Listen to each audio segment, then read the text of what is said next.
Di Afghanistan, ada perkembangan penting dalam sistem keuangan mereka yang harus menjadi catatan kita di siaran radio kita kali ini.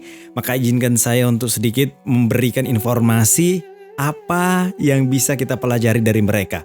Jadi pada pertengahan April 2026, Bank Sentral Afghanistan mengumumkan bahwa praktik riba atau bunga itu telah dihapuskan dari seluruh bank komersial.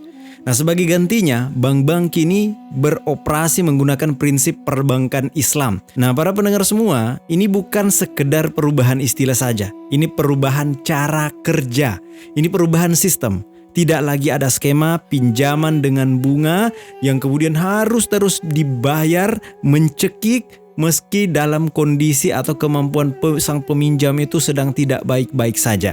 Nah, sekarang coba kita bayangkan ada satu situasi yang cukup umum dan semoga ini menjadi pembelajaran untuk kita semua supaya tidak terjerat dari yang namanya riba. Karena sudah banyak orang yang sampai mereka jatuh terperosok ke dalam hal yang demikian. Jadi contoh kasusnya adalah seorang pedagang kecil. Dia ingin meminjam modal gitu ya. Awalnya mungkin usahanya lancar. Cicilan masih terasa ringan, tapi kemudian beberapa bulan kemudian kondisi bisa saja berubah. Pasar mulai sepi, harga bahan naik, pembeli berkurang, dan beragam dinamika lainnya yang kemudian unpredictable, tidak terprediksi. Atau bahkan semisal ada situasi-situasi yang membuat perubahan besar terjadi dalam hidupnya. Dia sakit, kebakaran, apapun yang terjadi yang menimpa dia. Akhirnya pendapatannya turun, tapi masalah kewajiban tetap sama, bahkan ada tambahan karena bunga itu berbunga lagi, ada denda, ya. Nah, yang dulunya kalau dia masih nasabah lancar, kalau orang-orang di sini disebut biasanya dipanggil Bu Haji, Puang Haji, nah dihormati sekali.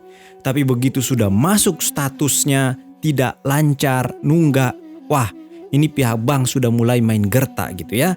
Dan di titik inilah utang yang awalnya dianggap sebagai solusi kini berubah menjadi tekanan yang terus membebani isi kepala. Ya, penyesalan, ya mau diapa lagi, ini pembelajaran penting.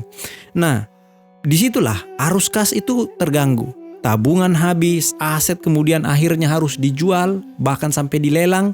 Dan seringkali jalan yang tersisa hanya satu, utang lagi untuk menutupi utang yang lama. Akhirnya kita sebut dengan gali lubang, tutup lubang.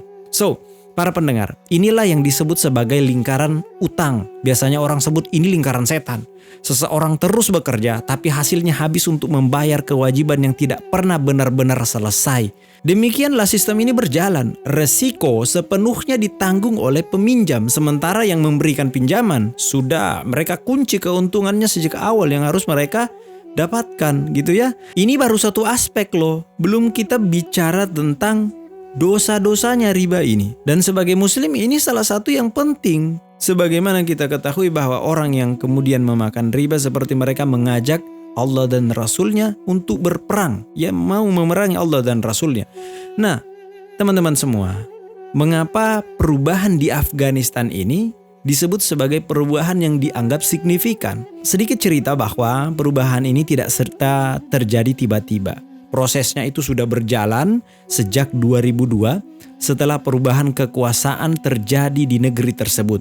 Bank sentral mereka kemudian membentuk komite khusus untuk merevisi aturan agar selaras dengan prinsip syariat sesuai dengan pedoman mereka. Bahkan sebelumnya beberapa institusi seperti Islamic Bank of Afghanistan mereka sudah memulai menerapkan sistem ini sejak 2018. Namun pada 2026 penghapusan riba resmi diperlakukan secara resmi menyeluruh di tingkat bank komersial di Afghanistan. Nah, sekarang kita bicara soal dampaknya ya. Bagi masyarakat Afghanistan, mereka adalah mayoritas muslim. Ini bukan hanya soal ekonomi, tetapi juga soal keyakinan. Ini bicara iman. Sebelumnya, sebagian masyarakat enggan menyimpan uang di bank karena mereka khawatir terlibat dalam praktik riba. Dan sekarang mereka memiliki alternatif yang dianggap lebih sesuai dengan prinsip agama mereka. Sekarang kita berhenti sebentar. Pertanyaan yang kemudian sering muncul adalah, apakah ini benar-benar berbeda dari sistem bank konvensional atau hanya cuman sekedar ganti kemasan, ganti istilah? Nah, pertanyaan ini wajar Ditanyakan karena sebagian orang tidak memahaminya dengan jelas. Nah, dalam sistem konvensional kita jelaskan sedikit, hubungan dasarnya sederhana. Satu pihak memberikan pinjaman dan satu pihak lain wajib mengembalikan lebih. Misalnya dipinjamkan 10.000 wajib mengembalikan 12.000. Apapun yang terjadi bahasanya seperti itu. Apapun resikonya. Nah, sementara dalam sistem syariah, hubungan itu kemudian diubah. Bukan lagi sekedar pinjam-meminjam, tetapi menjadi transaksi real atau kemitraan. Contoh begini, dalam murabahah teman-teman, bank itu tidak sekedar memberikan uang. Bank itu benar-benar dia membeli barang yang dibutuhkan nasabah, lalu menjualnya kembali dengan margin yang sudah disepakati. Transaksinya jelas, objeknya nyata. Misalnya Anda mau beli mobil, bank itu beli mobil dulu, dia beli mobilnya lalu dijual di kita. Dan kalau teman-teman penasaran bagaimana konsepnya, teman-teman bisa riset ya untuk penjelasan lebih lengkapnya. Nah, sedikit kita bahas mengenai mudharabah atau musyarakah. Di sini bank itu ikut dalam aktivitas usaha. Jika usaha untung, ya hasilnya kemudian dibagi. Jika rugi karena faktor bisnis misalnya, kerugian juga akan ditanggung sesuai porsinya. Jadi ada keadilan di dalamnya. Nah, perbedaan ini bukan hanya istilah, tapi memang cara kerjanya, sistemnya itu memang berbeda. Bagi teman-teman yang hanya melihat gambaran luarnya, ya mungkin harus mempelajarinya lebih detail supaya lebih jelas untuk memahaminya, supaya bisa jelas. Oh, ternyata bedanya seperti ini. Nah, kalau kita tarik ke kehidupan sehari-hari teman-teman, ini bukan hanya soal negara atau sistem besar. Ini soal sesuatu yang lebih dekat dengan kita. Cicilan, kartu kredit, dan berbagai bentuk uang yang sering dianggap formal. Dan memang secara global sistem berbasis bunga ini menjadi fondasi utama ekonomi modern, ekonomi kapitalis. Banyak negara-negara yang kemudian mengadopsi sistem ini dan dianggap sebagai bagian daripada pertumbuhan ekonomi mereka. Namun konsekuensinya juga terlihat, meningkatnya utang di rumah tangga, ketergantungan pada kredit, dan distribusi kekayaan yang kemudian tidak merata. Orang-orang yang kemudian tidak lagi melihat dari mana harta itu mereka dapatkan, termasuk menerabas semua jalan-jalan yang diharamkan oleh Allah Subhanahu wa taala, termasuk dengan jalan-jalan riba. Orang kalau sudah terjerat hutang, misalnya dia pegawai, maka di kantornya dia akan melakukan segala cara untuk bisa menutupi orang utang-utang itu dengan korupsi dan lain-lain. Kalau dia pedagang, dia naikkan harga kayak hanya untuk membayar bunga-bunga itu dan lain sebagainya. Ini adalah pekerjaan yang dampaknya itu sistematis, bukan hanya dirasakan oleh pelaku ribanya gitu ya. Nah, Islam hadir sebagai solusi dalam kehidupan, dan ini adalah keimanan yang harus juga disertai dengan praktek. Islam menawarkan sudut pandang yang berbeda tentang kemajuan, bukan hanya soal pertumbuhan atau kemegahan, tapi juga tentang keadilan, keseimbangan, dan dampak jangka panjang bagi masyarakat. Dalam sejarah pendekatan ini pernah diterapkan. Pada masa Khalifah Umar bin Khattab, sistem ekonomi dibangun dengan menekankan keadilan, distribusi yang kuat sehingga mendorong stabilitas dan kesejahteraan. Hal serupa juga terjadi pada masa Umar bin Abdul Aziz ketika kebijakan yang lebih adil mampu menekan kemiskinan secara signifikan.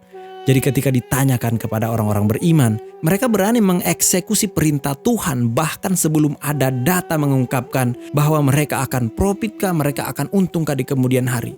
Ini bicara keimanan gitu ya. Ya demikianlah implementasi Afghanistan ini tidak lepas tentunya dari yang namanya tantangan. Jadi transisi sistem perbankan ini bersamaan dengan krisis politik, penurunan kepercayaan publik sempat terjadi dalam masa transisi dan tekanan dari sanksi internasional, bahwa setelah 2021 banyak masyarakat yang menarik simpanan mereka dari bank sehingga likuiditas melemah. Inilah bagaimana perubahan sistem itu tidak hanya soal mengganti aturan, tapi juga soal membangun kembali kepercayaan. Ya banyak orang, banyak pelaku yang ingin mengatakan kita akan menegakkan hukum, kita akan melakukan perubahan, tapi mereka sendiri adalah pelanggar dari hukum. Mereka adalah orang-orang yang kemudian menerabas aturan main.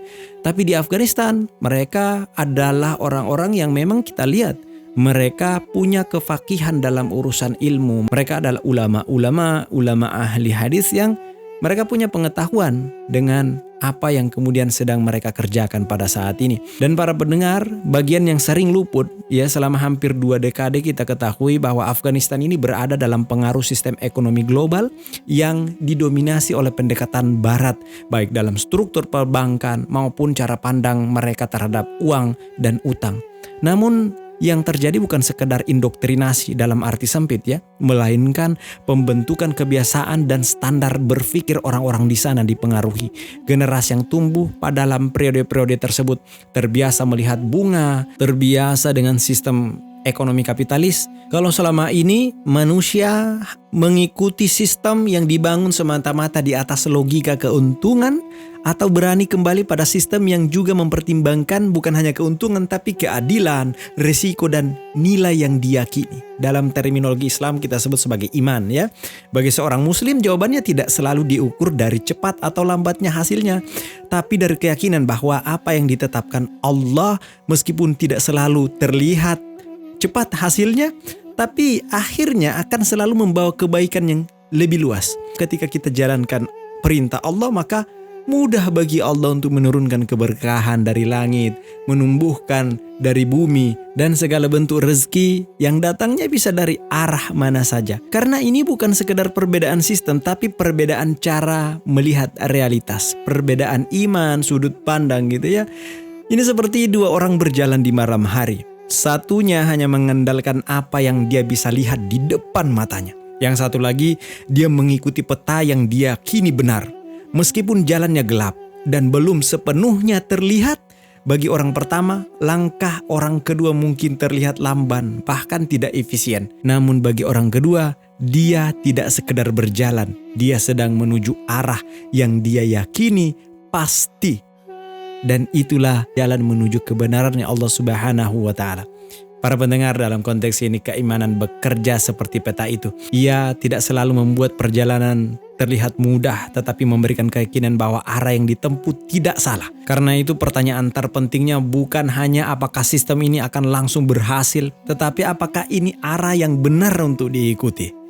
Dan perlu digarisbawahi gitu ya. Karena dalam keyakinan Islam ketika arah sudah benar, maka hasil cepat atau lambat akan mengikuti dengan cara yang mungkin tidak selalu kita duga, tetapi tetap membawa keberkahan. Demikianlah untuk siaran radio kita kali ini dan semoga memberikan hikmah dan pencerahan untuk kita semua. Saya Budi Karabani, kurang dan lebihnya mohon dimaafkan. Silakan presensi suara saya sudah sampai di kota mana. Barakallahu fikum, sehat selalu dan jangan lupa bagikan video ini, subscribe jika belum subscribe.